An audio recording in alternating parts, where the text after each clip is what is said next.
नमस्कार। आज मैं बीएड सेमेस्टर 3 के पेपर 9 का यूनिट 4 के अंतर्गत आने वाले topic non use of diverse methods and tools for assessing diverse learners का पार्ट 2 लेकर के आई हूँ। तो आइए देखते हैं। डाइवर्स लर्नर्स यानी कि विविध शिक्षार्थी। विविध शिक्षार्थियों में नस्लीय, जातीय, सांस्कृतिक और भाषाई रूप से विविध समुदायों और पृष्ठभूमि से सभी विविध क्षमताओं के बालक और छात्र शामिल हैं। अर्थात हम कह सकते हैं कि समाज के हर वर्ग के बालक या छात्र इस विविध शिक्षार्थी के अंतर्गत आते हैं। विविध शिक्षार्थियों के लिए विविध विधि एवं उपकरणों की आवश्यकता। विविध विधि और उपकरण की आवश्यकता क्यों है, इसके अंतर्गत हम लोग देखेंगे।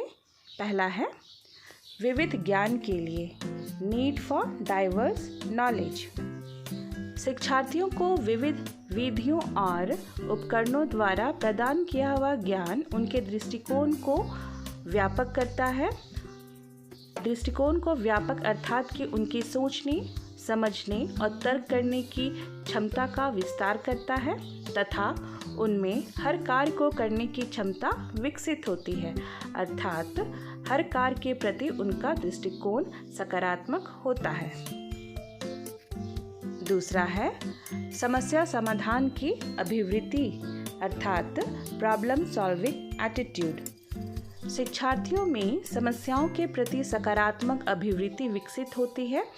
सकारात्मक अभिवृत्ति अर्थात वो हर समस्या को समाधान करने का प्रयास करता है तथा समस्या के प्रति जो है वो एक वैसा दृष्टिकोण विकसित करता है जिसके अंतर्गत वो समस्याओं को समस्या की तरह नहीं, एक अपॉर्चुनिटी की तरह देखता है और उसको वो करके एक्सपीरियंस गेन करता है।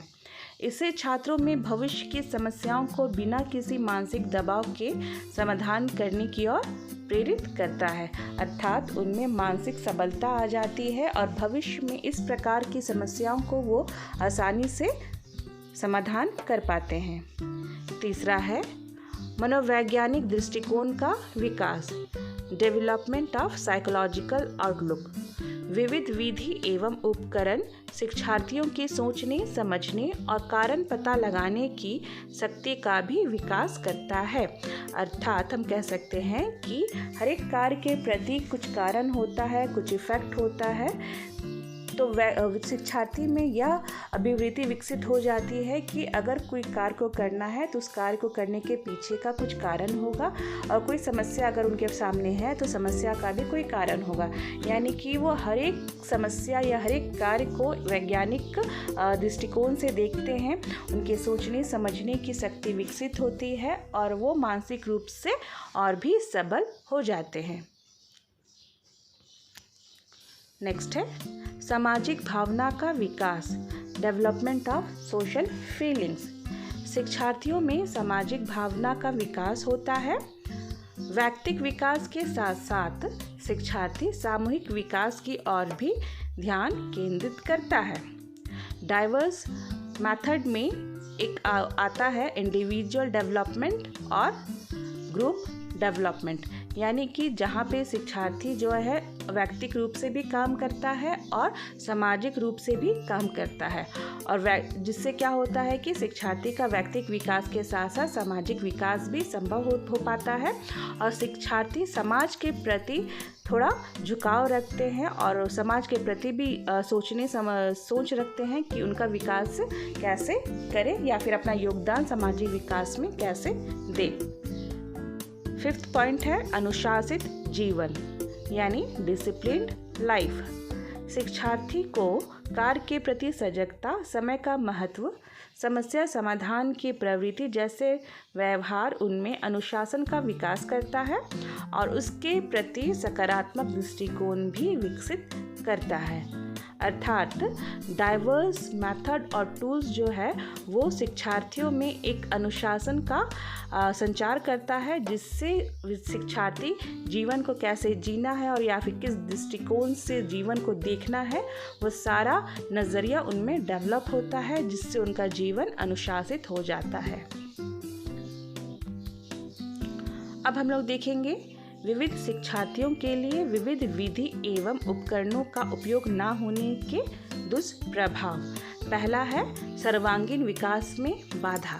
बालक का सर्वांगीण विकास बाधित हो जाता है, उनका ऑलराउंड डेवलपमेंट नहीं हो पाता है। ऑलराउंड डेवलपमेंट के अंतर्गत उनका बौद्धिक हो गया, सामाजिक, संवेगात्मक, सोशल हो गया, तो ये सारा डेवलपमेंट जो है वो बाधित हो जाता है और बालक किसी एक ही विकास की ओर अपना ध्यान केंद्रित करता है। दूसरा है क्षमताओं के अनुरूप विकास ना होने से ज्ञान का अधूरापन। अर्थात हर एक बालक जो है अलग अलग क्षमताओं वाले होते हैं और अगर बालक को एक ही विधि से ज्ञान प्रदान किया जाए तो वैसे में उनको समझने में दिक्कत होती है, जिसके कारण उनके ज्ञान में अधूरापन आ जाता है। तीसरा है शिक्षार्थियों में आत्मविश्वास की कमी। अगर ज्ञान में अधूरापन रहेगा तो ऑब्वियस है कि उनका जो आत्मविश्वास है उसमें भी कमी रहेगी। चौथा है मंद बुद्धि, सामान्य बुद्धि तथा तीव्र बुद्धि वाले शिक्षार्थियों को विकास का सामान्य स्तर प्राप्त न होना। सामान्य स्तर अर्थात कि तीव्र बुद्धि को उनके अनुसार, सामान्य बुद्धि को उनके अनुसार और मंद बुद्धि को उनके अनुसार कि अगर शिक्षण ना मिले तो उनका जो डेवलपमेंट है वह पूरी तरह से बाधित हो जाता है और जो उनके लिए जो अपॉर्चुनिटी है वो उनको प्राप्त नहीं हो पाता, क्योंकि मंद बुद्धि के लिए अलग से विधि होती है जिससे उनको सिखाया पढ़ाया जाता है और तीव्र बुद्धि के लिए अलग से एक विधि होती है जिससे उनको वैसे अवसर प्रदान किए जाते हैं जिससे उनका विकास हो पाए।